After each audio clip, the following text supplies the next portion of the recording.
This is Mac Payne here with episode 1708 of the Vietnam Veteran News Podcast. News about the Vietnam War and the brave veterans who served there, as told to you by yours truly, a Vietnam veteran. In this episode, Dr. Bob Rodrigues is going to continue his compelling description of the Vietnam War.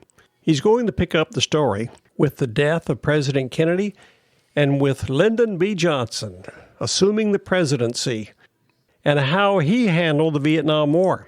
He's going to include the Gulf of Tonkin incident and a few other things, and describe how LBJ sort of slid us right into that war, where at one time there were over 500,000 Americans in Vietnam, executing the war against North Vietnam in support of our people in South Vietnam. It's going to be a very interesting story, and again, I encourage you to have pencil and paper at the ready and get rid of all the distractions, like your cell phone, your TV, and everything else, because Dr. Bob is going to be laying out some very compelling information about what happened back then. It is so important that we know about the things that happened then so that hopefully we can put people in office that won't commit the same mistakes. So without any further ado, Dr. Bob, you are officially being recorded, so go for it. Hi, Mac. Glad to be back. I think if you recall last time, we talked about the assassination and the coup of the Ngo brothers in South Vietnam, and this brought about quite a change in the flow of South Vietnam because it's going to usher in a great deal of unrest. Series of coups are going to occur, and we'll refer to them as we go along. But let's start with November 2nd, 1963. Ngo Dinh Diem and his brother were killed probably around 10:30 in the morning that day, sometime between then and 12 o'clock. And there's a 12-hour difference between the United States and Vietnam in terms of time. But the next morning, which would have been in, evening Vietnam time, at the White House, there was a meeting that was interrupted with the news of Diem's death. And according to witnesses, President Kennedy's face just turned a ghostly shade of white, and he immediately left the room. Later, in a tape version, he did say, "I feel that we must bear a good deal of responsibility." As we know, 3 weeks later, on November 22nd, 1963, John F. Kennedy is assassinated in Dallas, Texas, and Lyndon Baines Johnson, better known as LBJ, is sworn in as the President of the United States. So this begins his chapter in the Vietnam War. Now, interestingly enough, on that very same day that John F. Kennedy was assassinated, in North Vietnam, Hanoi, the Politburo was meeting. And the Politburo are essentially the Communist Party decision makers, the top brass, not the military as much as, but as the political leaders. And there was a clash of philosophies at this time between the Soviet Union and Red China. This is when they began to just peel apart somewhat, and the communist leadership by the Soviet Union was being challenged by Red China. The Soviet Union at this point wanted to de-escalate the Cold War. They were fresh off of the Cuban Missile Crisis, which had occurred in October of 1962. And they were more prone to want to just to dial it down. Red China, on the other hand, wanted to promote world revolution. In the Politburo discussions, Ho Chi Minh favored the Soviet strategy.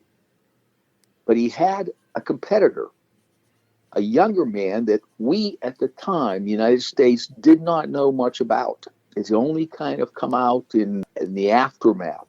But his name was Li Duan. That's Leduan. And he is going to favor the Red China strategy of promoting world revolution. Well, at the end of the Politburo, the group had voted in favor of Le Duan. Ho Chi Minh got up, quietly just exited. At this point, Ho Chi Minh, and we did not know this because this is 1963. He's going to die in September of 1969. But at this point, Ho Chi Minh takes a back seat to the leadership of Le Duan. Now, he still remains front center, and he becomes the spiritual leader of the Vietnam quest for their independence. But Le Duan is the man behind the scenes who is going to be pulling the strings. So we have a new phase of the war now. In December of 1963, North Vietnam begins to send their Army regulars, the NVA, into South Vietnam. Our fear was that they would cut South Vietnam into half. By December 31st of 1963, American troop strength in Vietnam sat at 16,300. 1964, January 30th, in a bloodless coup, General Win Khan, that's Khanh, is going to seize power in Saigon. That means that the military generals who launched the coup against Ngo Dinh Diem and his brother lasted for 3 months. Major General Duong Van Minh, Big Minh, the junta leader, against Ngo Dinh Diem, was placed under house arrest. But I want to stress this was a bloodless coup. Now, this is where we need to turn a little bit to Lyndon Johnson. Lyndon Johnson was a product of West Texas. It was a dry area. He grew up in relative poverty, but he was a disciple of Franklin Roosevelt during the New Deal. And he admired Roosevelt and his accomplishments in what we would call the New Deal. So when he became president, and understand, Lyndon Johnson's almost his complete experience was in domestic affairs, domestic legislation, with very little experience in foreign affairs. So in the spring of 1964, he is going to launch what he calls the Great Society. And the Great Society was a war on poverty, a war on ignorance, a war on disease. His aim was to build schools, build hospitals, rebuild the cities. See, in essence, what he wanted to do was to take the New Deal to another level and expand it. Remember now, the New Deal was in the 30s. We're now in the 60s. There had been a break for World War II and Korea, and still Vietnam was on the back pages. So, in essence, this was Lyndon Johnson's true desire. It was his baby. He wanted a great society. What got in the way was this pesky war over in Southeast Asia called Vietnam. In May of 1964, he approached some of his advisors and asked them to write a resolution that might give me the authority to send troops into Vietnam to let's snuff this out. You know, it is something that is dogging my administration. I want to focus on the domestic. I want to become known as a great president, and I don't want this nuisance in Southeast Asia. And they did. What Johnson felt was that Truman had made a mistake in Korea by not going to Congress before he began to wage hostilities in Korea. So he said, well, I'm not going to make that mistake. So a resolution was drafted. And when they did kind of a straw vote, his advisors found out, well, this wasn't going to go anywhere. Congress was not going to support this. Congress was not focused on this at this particular point. So they put this so-called resolution on the shelf.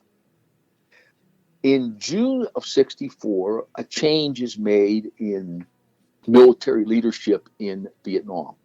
General Paul Harkins, who had been MACV commander up to this point, was replaced by one of Johnson's own men, and that is William Westmoreland. Westmoreland had fought in World War II, had been a hero in Korea.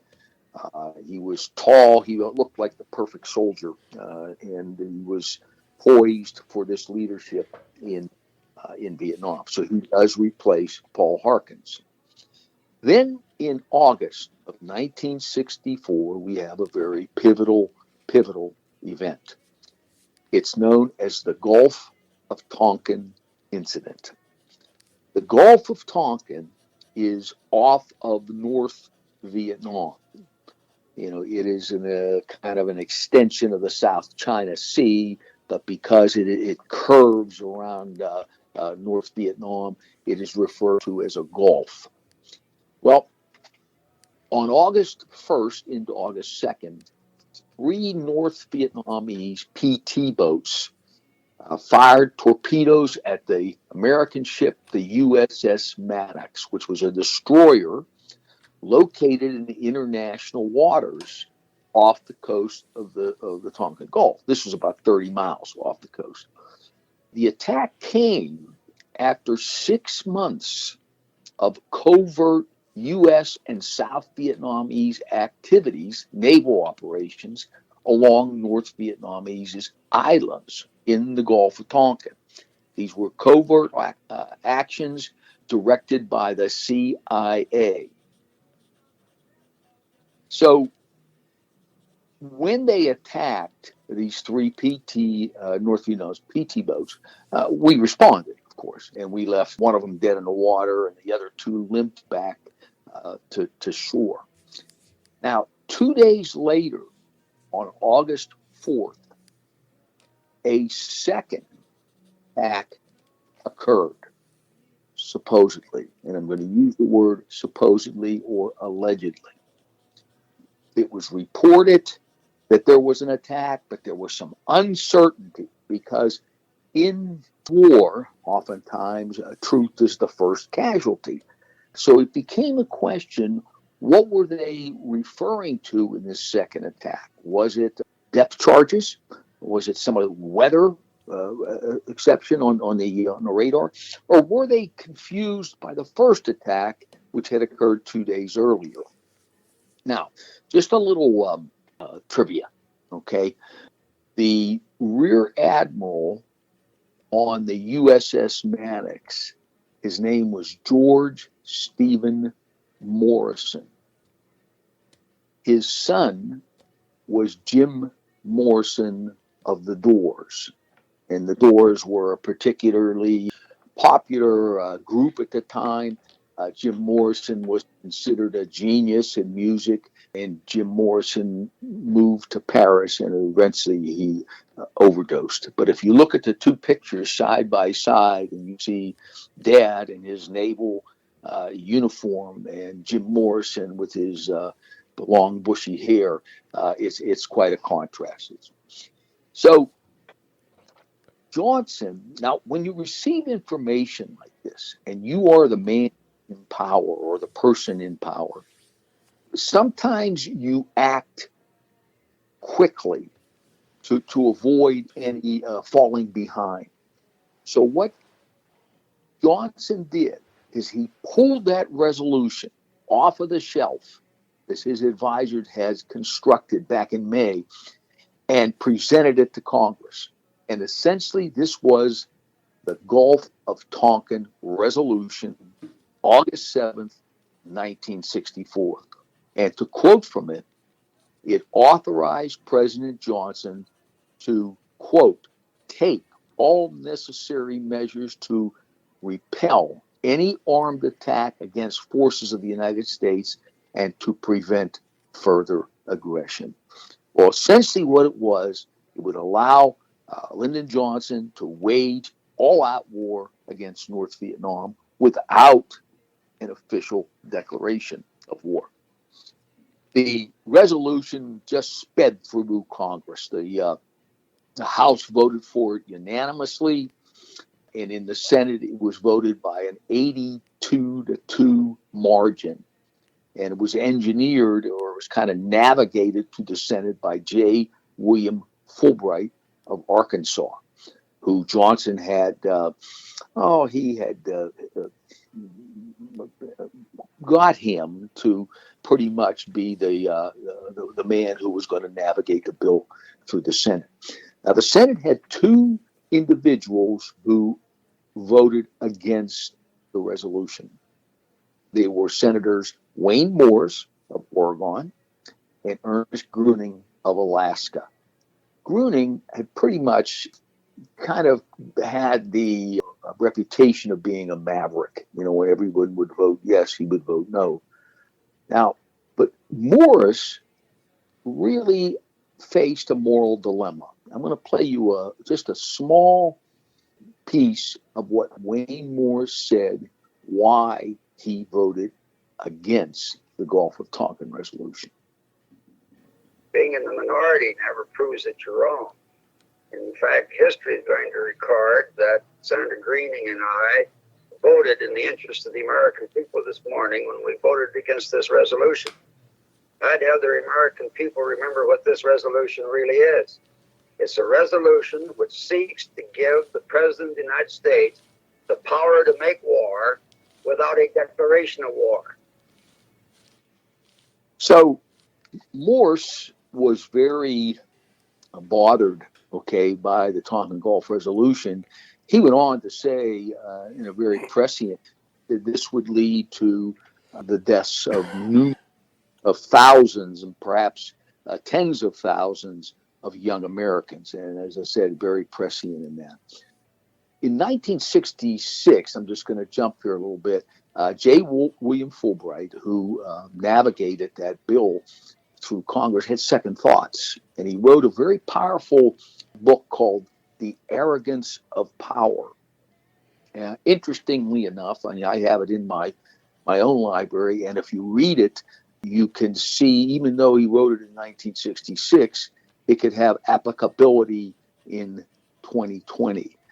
So it's a very cerebral piece, and he has a number of just deep-seated, deeply thought out understandings of what foreign policy was about, and he titles this The Arrogance of Power. I recommend it. This is Mac Payne here. I'm going to break in Dr. Rodriguez's presentation right now and continue in the next episode with the perils and challenges faced by LBJ in his handling of the Vietnam War. Thank you so much for listening. You are cordially invited to return again soon and often to listen to more coming your way on this podcast, the Vietnam Veteran News.